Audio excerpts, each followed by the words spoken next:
Boa noite, estamos abrindo aqui o nosso painel regional, sempre pela TV Santa Cecília.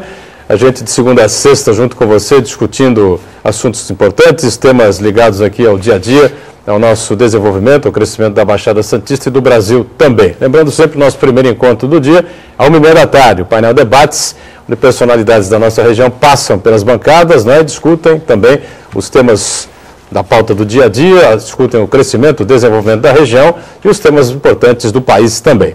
Nessa edição, a gente, com muita satisfação e prazer, recebe o advogado, sempre deputado federal, Vicente Cassione. Tudo bem? Prazer recebê-lo, Cassione. Boa noite. Boa noite, Buturão. Boa noite, Heraldo. Boa noite, caríssimos telespectadores. Nosso Heraldo José dos Santos está com a gente aqui para colaborar e participar de mais essa edição do painel regional. Tudo bem, Heraldo? Tudo bom, Buturão? Boa noite, professor Cassione. Uma honra estar participando desse programa, ainda mais com uma presença tão ilustre de um dos 10 mais importantes advogados desse país. Obrigado. No rol dos 10 mais importantes? Você não coloca entre os 5? Não, vamos deixar nos 10, que ele já tá bom, né? Entre os 10, né? Tá ótimo, né? Os amigos colocam a gente sempre no top 10, né? Top 10. E o top 5? Pode ser o top 5 também. O top 5 é da outra emissora. Não sendo aquele top 5 da outra emissora que só para esculhambar, ficar no top 10 já é uma honra. Aliás, nós esculhambamos um programa dessa emissora hoje à tarde, né? Pela cachorrada, né? Que esse programa fez com uma profissional correta e decente da Rede Globo Televisão, né? Cristiane Pelágio, que apresenta diariamente o Jornal da Globo, né? Foi exposta, estava lá se divertindo no Rock in Rio. Evidentemente estava dançando com um copo na mão, né, com o namorado, o noivo, não sei quem era e tal. E aparentemente, né, tinha tomado um gorozinho ou outro a mais e tal. Mas ninguém tem nada com isso, ninguém tem nada, vou repetir aqui, não tem nada a ver com isso. Ela estava no horário de folga, foi uma tremenda sujeira o que esse programa asqueroso que passa aos domingos na Band fez com essa moça. E repetidas vezes mostrando, né, a moça na pista dela, no espaço VIP ali reservado, né, as figuras especialmente o pessoal da Rede Globo de televisão, né, fizeram questão de mostrar de novo, de repicar e de passar outra vez, de citar o nome dela uma vez, 2 vezes, 10 vezes, 20 vezes. Ela estava lá na dela, né, não estava atrapalhando a vida de ninguém. Estava com um copo na mão, realmente, provavelmente tinha, realmente, como eu disse aqui, tomado um gorozinho a mais, mas não é por isso que se dá o direito de um programa de televisão entrar na intimidade, né, da pessoa, né, da privacidade da pessoa. Uma vergonha que foi feito, acho que não tem esse vale tudo pela audiência, é uma coisa absurda. 3014-5281, você liga, participa com a gente, né, conosco aqui Vicente Cassione e o Heraldo José dos Santos também, a gente vai direto ao ponto, né, Cassione está advogando o caso envolvendo o empresário Carlinhos Virtuoso, né, acusado de ser patrão aí do jogo do bicho, não é? Contravenção, né? E então está colocado há tantos e tantos anos que eu não escutava falar em jogo do bicho, hein, sinceramente. Não sei se o jogo do bicho está diminuindo, o que está acontecendo, mas eu queria saber do Cassione por que é que ele aceitou o caso e que visão tem ele do jogo do bicho. Diga lá, Vicente Cassione. Primeiro, você disse uma coisa certa. Fazia muito tempo que ninguém ouvia falar do jogo do bicho. Até porque o jogo do bicho não é para ser falado, é para ser jogado. E as famílias há 70 anos sempre têm alguns representantes que jogam e jogaram e continuarão a jogar, porque o jogo do bicho faz parte da tradição, da cultura do brasileiro e não faz mal a ninguém. Mas, às vezes, alguns membros do Ministério Público é que fazem com que as coisas que não são faladas fiquem faladas. Eles é que vão, às vezes, procurar trazer para os holofotes estas questões menos importantes e que acabam tomando uma importância que não tem. Vira, assim, a grande catástrofe brasileira a prática do jogo do bicho. Eu sempre digo que o Ministério Público é utilíssimo como instituição e tem membros que são de extrema respeitabilidade. E há algumas pessoas do Ministério Público que, infelizmente, não são poucos, mas não são todos, ao contrário, mas esses gostam, às vezes, de provavelmente aparecer no holofote. E gostam de mostrar que são os Elliot Ness da modernidade. Eu queria ver alguns membros do Ministério Público que são tão... Elliot Ness, para quem não sabe, porque prendeu ou caçou até o final o Capone. Né? E eu gostaria de ver alguns membros do Ministério Público que se mostram assim tão ousados no cumprimento do dever, né? Vasculhando o jogo do bicho, a contravenção penal, que é punida com uma pena de 4 meses de detenção, e em vez de invadir o QG do jogo do bicho, a tal fortaleza do jogo do bicho, eu queria ver o Ministério Público invadir o QG onde estão os grandes traficantes. Você não vê isso. Lá quando vai a polícia. O Ministério Público aí fica na famosa retaguarda. Tá? Então eu quero dizer o seguinte, é uma hipocrisia brasileira entre as muitas, você dizer que o jogo do bicho é uma contravenção penal. Não é nem crime. O crime é grande, a contravenção é pequenininha. Mas contravenção penal, ou crime que fosse, não é? É um absurdo você punir ainda a prática do jogo do bicho. Por que que se pune o jogo do bicho? Porque há quase 70 anos, em 1944, a mulher do presidente da República, que era o Marechal Dutra, era muito carola e ela não queria o jogo porque a igreja não queria. Então, naquela altura, proibiu-se o jogo, o Marechal Dutra, o presidente, proibiu o jogo, e com o fundamento de que o jogo de azar faz mal à família brasileira. Proibiu o jogo, não o jogo do bicho. O jogo do bicho é qualquer tipo de jogo de azar, chamado jogo do azar. Isso. Porque a ideia é, o jogo de azar faz mal à família brasileira. Quem joga no jogo do bicho, alguns tostões, tira do leite das crianças, do aluguel, etc, etc. E aí ficou proibido o jogo do bicho. Acontece que o jogo do azar, que é o jogo chamado jogo de azar, porque não depende para você ganhar nem da sua habilidade, nem da sua condição física, nem da sua inteligência, não depende de você, depende da sorte ou do azar. Então o jogo de azar, ou o jogo do bicho é um deles, foi proibido por isso, porque faz mal para as pessoas, jogam dinheiro fora. O que aconteceu? O Estado que proíbe o jogo do bicho, ele banca, e é o maior banqueiro de jogo de azar que existe, é o Estado.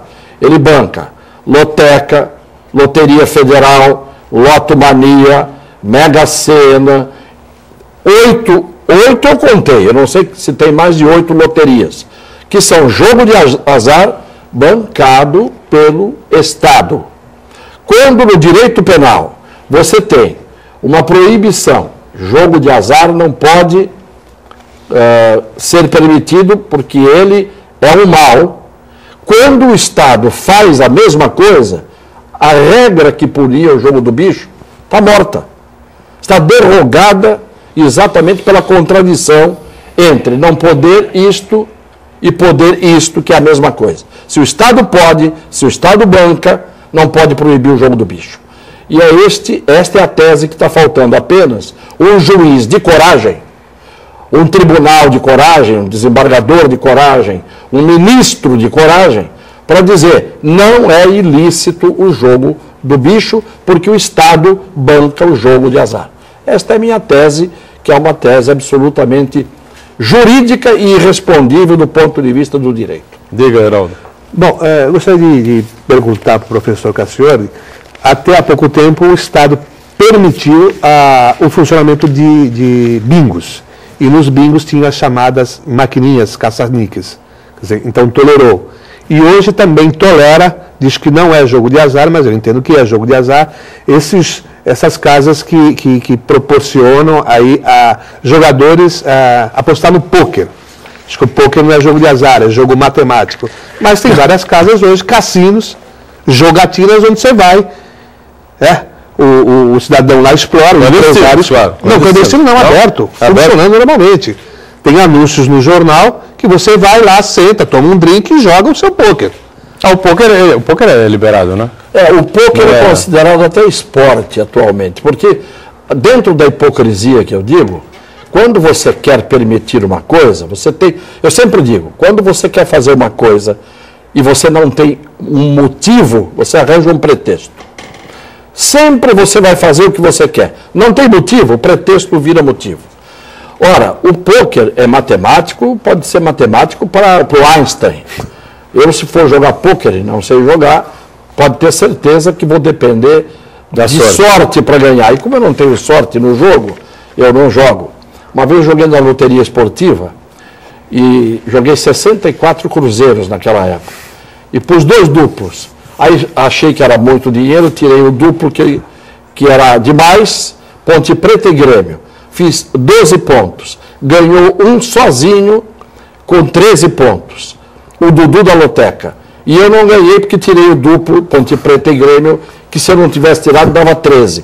Isso para mim foi um aviso, como se alguém lá de cima dissesse: ô Cassione, vai trabalhar, por aí. Vai trabalhar. Se você quiser ganhar dinheiro na vida, é trabalhando. Então eu desisti.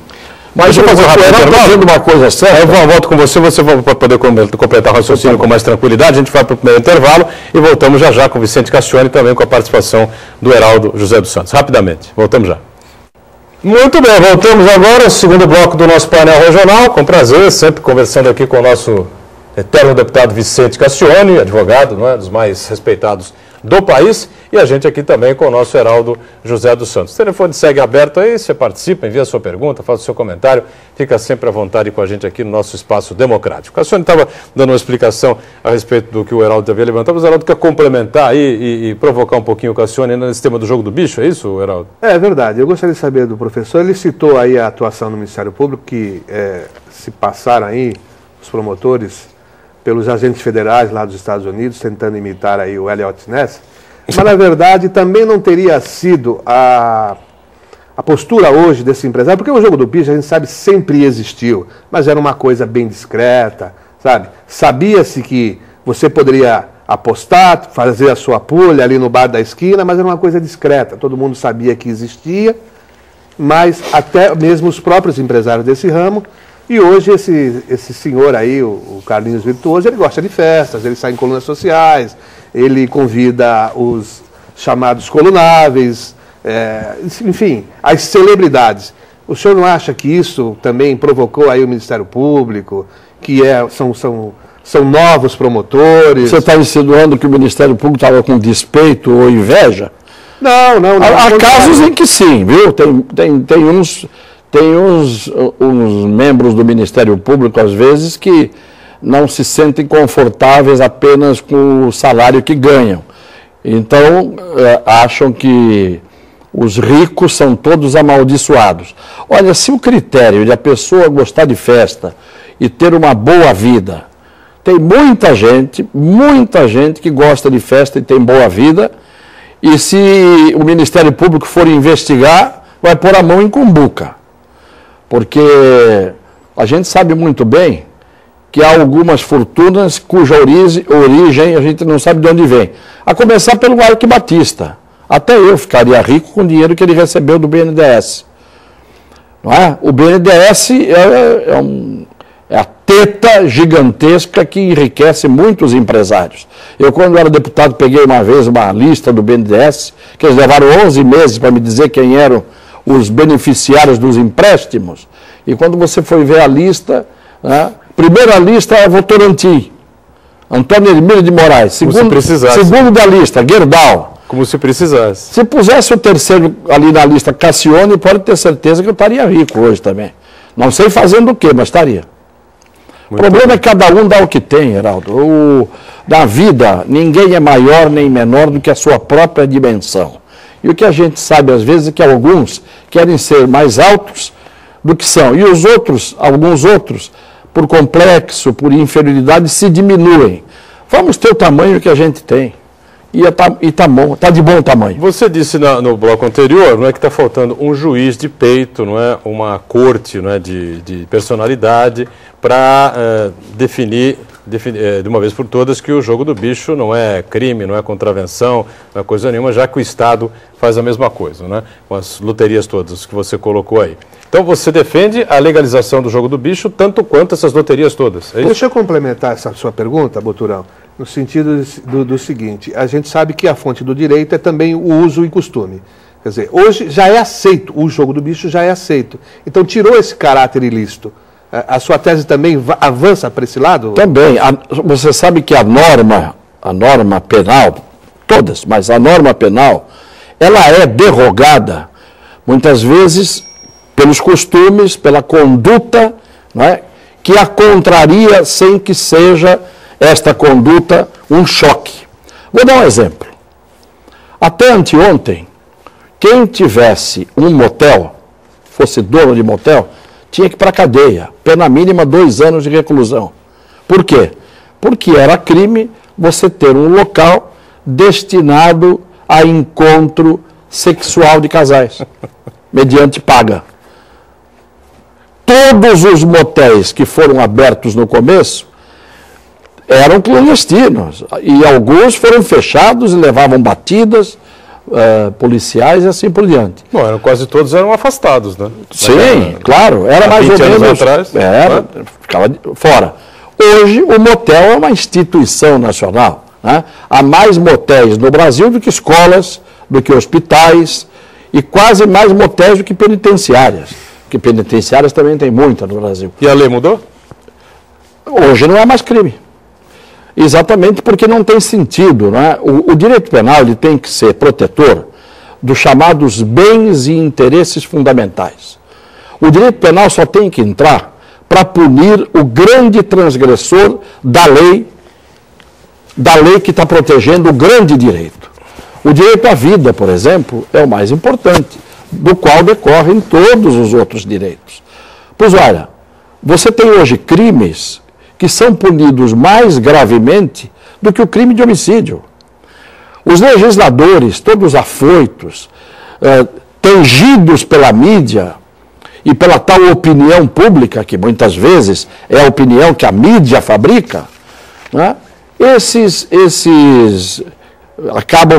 crimes feitos de uma hora para outra, eles acabam tendo pena mais grave do que a pena de homicídio. Quer um exemplo? O sujeito que vender hoje um Viagra paraguaio no Brasil tem uma pena mínima de 10 anos de reclusão. A pena mínima do homicídio, 6 anos. Quem vender o Viagra paraguaio, pena mínima, 10 anos de reclusão. Eu tive um caso, o chinesinho foi preso vendendo Viagra paraguaio, já está solto e foi absolvido, eu defendi. E que tese eu defendi? A mesma. Se o Viagra, ele é permitido no Brasil, e a droga de que é feito o Viagra, tem um nome lá, o sal, eu não lembro de cor. Aquele sal, ele entra na composição do Viagra feito no Paraguai, que tem outro nome, você pode punir o sujeito por contrabando, mas não por crime contra a saúde pública. Por quê? Porque se a Anvisa autorizava a Pfizer, laboratório, a fazer Viagra com aquele sal, se alguém trouxesse do Paraguai o mesmo sal, evidentemente que não é crime contra a saúde pública. Agora, 10 anos de reclusão para quem vendesse um Viagra falsificado, não é falsificado, era Viagra com outro nome, feito com a mesma droga, tinha os mesmos efeitos. Composição química. E o que se supõe é que teria os mesmos efeitos contra a disfunção eréctil. E o crime de homicídio, 6 anos, e esse, 10 anos. Isto é o que dá o legislador trêfego, afoito, assustado, midiático, politicamente correto, vai votar correndo as tais leis de emergência que a mídia acaba forçando a serem elaboradas. Né? Então, eu já vivi bastante, o suficiente, para ver como é que se fazem as leis. E, lamentavelmente, estive lá por dois mandatos, estive lá e vi como se fazem as leis e como não se fazem as leis que precisam ser feitas. Por falar em fazer as leis, em cumprir as leis, enfim, debateu-se muito, discutiu-se muito. Nós esteve na Berlinda, a mais alta corte da Justiça Brasileira, o STF, né, o Supremo Tribunal Federal, especialmente por essa tal revisão ou não do julgamento, que acabou passando por 6 votos a 5, né, os tais embargos infringentes. Né? Então ficou, durante uma semana, né, na mídia, na berlinda, o nome do ministro Celso de Mello. Né? E já era previsto, pelas declarações iniciais dele, legalista como é, que ele votaria pelos embargos, né, pela aceitação dos embargos infringentes. Mas eu pergunto, Cassione, não foi o STF, não foi o Supremo que realizou e que fez esse julgamento, que nós tivemos o resultado aí? O próprio Supremo vai rever aquilo que ele já julgou. Qual é o sentido, qual é a lógica disso? Todo o sentido. Em primeiro lugar, você pode ter o próprio juiz, quando dá uma decisão, você pode fazer um pedido de reconsideração do despacho. Para o próprio juiz que decidiu A, você faz um pedido de reconsideração, muitas vezes o juiz se convence e volta atrás, reconsidera o que decidiu. Sem que o advogado apresente novas provas, novos documentos, nada? Às vezes não precisa, às vezes com uma melhor argumentação. Segundo, você tem a revisão criminal. O que é a revisão criminal? A possibilidade de um reexame de uma matéria. Você tem a revisão criminal. Você sempre teve embargos nos tribunais de justiça. O fato é o seguinte, se o tribunal vai manter a decisão, os embargos infringentes não vão atrapalhar ninguém. Se o tribunal mudar, e mudar porque tem alguma coisa que estava errada, também não vai atrapalhar ninguém. O que não pode é o tribunal mudar por mudar. Isto é, hoje eu voto assim porque eu acordei com dor de cabeça. E amanhã eu voto assado porque o vento bateu do lado contrário. Isso aqui não pode. Agora, o mesmo tribunal pode sim julgar outra vez. E é normal. O máximo que pode acontecer é ele confirmar a decisão anterior, é ele alterar parcialmente a decisão anterior, ou ele alterar completamente a decisão anterior. E é o que eu digo, quando uma corte ela é sólida, consistente, composta por ministros que estão à altura da Corte Suprema, não há o que temer. Por isso que eu respeito o Celso de Mello. O Celso de Mello, pouca gente sabe, foi promotor de justiça em Santos. Quando eu estava começando a minha carreira, ele foi promotor aqui. Foi esta a primeira comarca dele. Já era estudiosíssimo e muito sério. Eu tenho um bom relacionamento com ele e nós nos respeitamos muito. E eu não esperava que o Celso de Mello fizesse diferente. Eu me surpreenderia se outros ministros que passaram por lá e outros que estão lá tivessem a coragem que ele tem e a coerência que ele tem. Ele não me surpreende. Ele vota de acordo com a consciência dele, com o saber jurídico dele, e ele não faz performance. Porque o Gilmar Mendes fez performance. Estava jogando para a plateia. Estava jogando para a câmera de televisão. Aliás, maldita hora em que botaram as câmeras de televisão no Supremo. Se de um lado é bom porque o povo acompanha, do outro lado tem gente que até vai se maquiar para ir participar da sessão. Faz parte, senão estoura, né? Essa questão de transmitir ao vivo essas sessões, por isso que o senhor entende também que num senso comum passou-se a ideia de que o voto do ministro Celso de Mello significa impunidade. E nós não estaríamos aqui também no Brasil já numa tendência muito grande da aplicação do direito penal do inimigo, ou seja, aquele que de antemão para a sociedade já é apontado como um déspota que não precisa de defesa. Sim a condenação. Eu gostei muito do que você falou agora, Heraldo, e é isso que vale a pena. E é por isso que, sem fazer média, eu digo, quando eu fui avisado hoje que você estaria aqui, e o Butural nem preciso falar também, eu disse, com o Heraldo eu faço questão de estar presente, porque o Heraldo é um dos jornalistas mais competentes e mais preparados. Você falou do direito penal do inimigo, que tem muito, talvez, ministro do Supremo que não saiba o que seja. O direito penal do inimigo é esta ideia que o Gunther Jacobs, um alemão, criou, de que há dois direitos penais.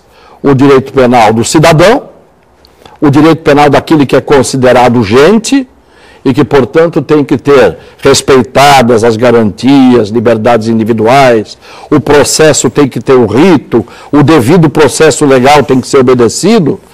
E o direito penal do inimigo é aquele considerado o direito penal que desconsidera tudo isso. Não tem nada de garantia, liberdade dos direitos individuais, não tem nada de rito processual a ser obedecido, não tem o devido processo legal. Como o criminoso que rompeu o pacto social, ele é um transgressor da lei habitual, e ele é inimigo da sociedade, portanto não aceita o direito, então o direito não tem que tomar conta dele. O direito vai e desaba com uma machadada na cabeça dele e ponto final, sem nenhum critério. Isto tem muita gente que hoje aplaude. Mas eu tenho menos medo desse direito, que esse vai desabar só sobre o crime organizado, etc. Eu tenho muito mais medo do direito midiático, do direito espetáculo. O direito midiático, o direito espetáculo, o direito encenação, o direito novela, esse é que não está me agradando. Porque é por isso que eu parei de lecionar e é por isso que eu dei uma recuada, não é, em relação aos debates jurídicos. Porque tem muito jurista hoje que diz assim, que Constituição, coisa nenhuma, que lei, coisa nenhuma. É assim que os ditadores pensam. Foi assim, rasgando a Constituição, fazendo atos institucionais excepcionais, AI-5, foi assim, negando o habeas corpus, tolhendo as liberdades e garantias individuais, que os ditadores fizeram valer a sua vontade em nome do povo. Esse povo que serve de pretexto, não é? Para que os ditadores façam o que queiram. E, na verdade, é assim que nascem as ditaduras. Então, a democracia que nós vivemos, no papel, não está na prática. Porque quando você vê uma parte da mídia e uma parte da opinião pública dizendo passe-se por cima da lei e puna-se o mensaleiro sem tomar conhecimento da lei, hoje é o mensaleiro, amanhã é você, amanhã é o filho do Buturão. Amanhã é qualquer um daqueles pais desesperados que vão ao meu escritório dizendo, caramba, aconteceu com meu filho. Pelo amor de Deus, agora precisa defender meu filho. E era aquele que dizia antes, não tem que ter lei nenhuma, tem que botar no paredão, tem que rasgar a Constituição, tem que passar por cima de tudo. Não pode ser assim. Juiz tem que ser juiz e não tem que ser juiz midiático. Ministério Público tem que acusar quando é hora de acusar, mas tem que promover justiça. Ele é promotor de justiça. E nós estamos vivendo um tempo, e os advogados têm também, muitos têm que ter vergonha na cara e saber muito bem que o papel do advogado também é ajudar a promover justiça. Muito bem, vamos para um rápido intervalo, a gente volta já já com o terceiro bloco do nosso painel regional, tá certo? Em instantes. Muito bem, nós estamos com o terceiro e último bloco, né? Bloco curtinho, lamentavelmente, para a gente encerrar aqui a participação sempre importante do advogado, né? Ex-deputado Vicente Cassione, com o nosso Heraldo José também, né? Só rapidamente informando que uma catraia destinada ao transporte de passageiros no canal do Estuário, aqui o nosso canal do Estuário virou, e 17 pessoas caíram ao mar na noite desta segunda-feira, tá certo? Aqui no Porto de Santos. A embarcação caiu após ter sofrido uma colisão com uma lancha. Ninguém ficou ferido. Ainda bem, né? Graças a Deus. De acordo com informações do grupamento dos bombeiros marítimos, né? O acidente aconteceu por volta das 7h20 da noite, 19h20, do lado de Vicente de Carvalho. A catraia teria sido atingida por uma lancha Paicará, ou pela lancha Paicará, que faz a travessia entre Vicente Carvalho e Guarujá e Santos, tá certo? Vicente Carvalho em Guarujá e aqui Santos, durante uma manobra, tá certo? Então houve esse acidente. Pessoas caíram ao mar, 17 pessoas caíram ao mar, Cassione, mas graças a Deus não houve aí nada de mais grave. Todos estão recuperados, não é? Sem maior gravidade. Menos mal. Oswaldo Farinha, do Gonzaguinha, diz assim, doutor Cassione, na minha opinião, o jogo mais honesto do Brasil é o jogo do bicho. Só é ilegal porque o governo federal não arrecada os impostos Qual é a sua opinião a respeito disso? Arrecadar imposto tem que legalizar o jogo, né? E se ele legalizar, arrecada o imposto, não há dúvida nenhuma. É honesto, não há um caso de alguém que tenha se queixado de que não recebeu a aposta que fez no jogo do bicho. Na minha vida eu nunca ouvi ninguém dizer que o jogo o banqueiro da época não pagou. Mas o detalhe mais incrível, aí que eu digo que é hipocrisia, como é que é sorteado o número do jogo do bicho? Da onde que é tirado o número que é sorteado? Eu não sei, o Heraldo é que sabe. Da Loteria Federal. Da Loteria Federal? Quer dizer, a Loteria Federal, que o Estado banca, tá certo? Sorteou o número do bilhete. Dali é que sai o número do jogo do bicho vencedor. Quer dizer, o jogo de azar do Estado é que fornece o resultado para o jogo de azar, que é contravenção penal. Mas quartas-feiras e aos sábados. Mas depois tem as loterias estaduais. Aí tem estadual. Então é isso. Quer dizer, é só no Brasil que você vê coisas desse tipo, meu velho. Uriel Vilas Boas diz assim: concordo com o meu professor. Você foi professor do Uriel também, hein? Eu fui, por incrível que pareça. Eu fui. Em relação à legalização do jogo do bicho e inclusive da droga, sobre o controle do governo. Na sua opinião, como proceder para que isso aconteça? Se é que você concorda com ele, né? Quando eu digo, por incrível que pareça, que eu fui professor do Uriel, é que o Uriel é uma pessoa brilhante, não é? E eu sempre digo que os meus alunos, a despeito do professor que tiveram, conseguiram ser brilhantes. Eu digo o seguinte: eu sou a favor da legalização da droga. Sempre fui. Porque quando o mal é cada vez maior, cada vez mais crescente, e quando a droga ilegalizada, ela é a maior movimentação financeira do mundo depois do petróleo, maior movimento de dinheiro no mundo depois do movimento do petróleo, é a droga, que corrompe desde presidentes da república de países, chefes de Estado, até o que você imaginar lá embaixo. Então, se você legalizar a droga, a pessoa que for viciada vai comprar na farmácia o que ela vai comprar do traficante todo dia. Só que nós não vamos ter corrupção, nós não vamos ter guerra de quadrilhas, nós vamos ter a pessoa podendo saber que está consumindo uma droga, pelo menos, que não é batizada, como a gente chama, que torna-se capaz de matar, mais do que mata a droga em si. O sujeito pode se tratar, cai aquele estigma de que é crime, não é? E todo mundo vai pagar tributo. Então, por que não se legaliza a droga? Porque não interessa aos traficantes e não interessa ao sistema corrupto de repressão. O sistema corrupto de repressão tem que arrancar dinheiro dos traficantes, dos intermediários e até dos usuários. E os traficantes também não têm interesse na legalização. Então o Estado tinha que ter a decência de legalizar, porque pior não ia ser, de maneira nenhuma. O grande problema é, volto a dizer, o crime se alimenta do crime. O crime se organiza e se alimenta do crime. O lobby do crime é muito mais forte do que parece. Não pensa que que as pessoas deixam de legalizar a droga, o uso da droga e o comércio, porque querem pensar na sorte dos usuários. Coisa nenhuma. A coisa é mantida na ilegalidade para que todo mundo ganhe dinheiro sujo e grande em cima disso. Muito bem. Esta é a verdade. Podíamos ficar discutindo aí outros temas importantes, esses outros temas importantes e polêmicos aqui com o Cassiano. Infelizmente o tempo está esgotado aqui no painel regional. Foi um prazer recebê-lo, tá certo? Espero que volte aqui. Participe mais vezes do painel Debates também.